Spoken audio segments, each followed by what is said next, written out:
How Quran and Ramadan work together to build taqwa. Taqwa is consciousness of Allah. It's about being mindful of Him in every action, word, and thought. The Quran is the ultimate guide to taqwa, teaching us how to live with God consciousness in every aspect of life. Ramadan is the perfect training ground to put those teachings into practice. How Quran teaches taqwa. 1. Direct commands. Allah says in Surah Ali Imran, verse 102, O you who believe, fear Allah as He should be feared and do not die except as Muslims. 2. Guidance for righteous living. The Quran provides clear instructions on how to live a life of taqwa, such as being honest, just, patient, and kind.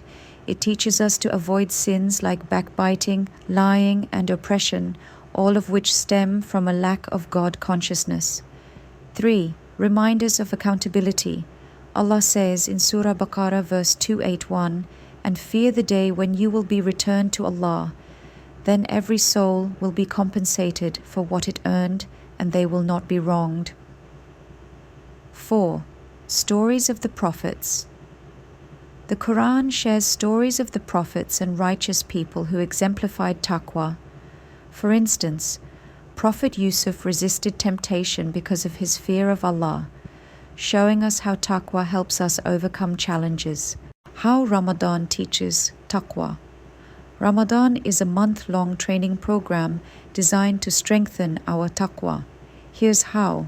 1. Fasting as a tool for taqwa.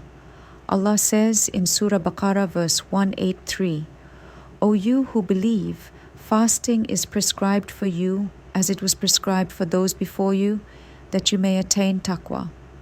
Fasting teaches self-discipline, control over desires, and mindfulness of Allah even when no one is watching too. Increased worship and reflection. During Ramadan, Muslims engage in extra acts of worship like Taraweeh prayers, Quran recitation, and dua. These acts bring us closer to Allah and increase our awareness of Him. 3. Avoiding sinful behavior. Ramadan is not just about abstaining from food and drink. It's also about avoiding negative behaviors like anger, gossip, and lying. This helps us practice taqwa in our interactions with others. 4. Charity and generosity. Ramadan encourages acts of charity like zakat and sadaqah, which remind us of our responsibility to others and strengthen our connection to Allah. Quran as the guide, Ramadan as the practice together. They help us grow closer to Allah and become the best versions of ourselves.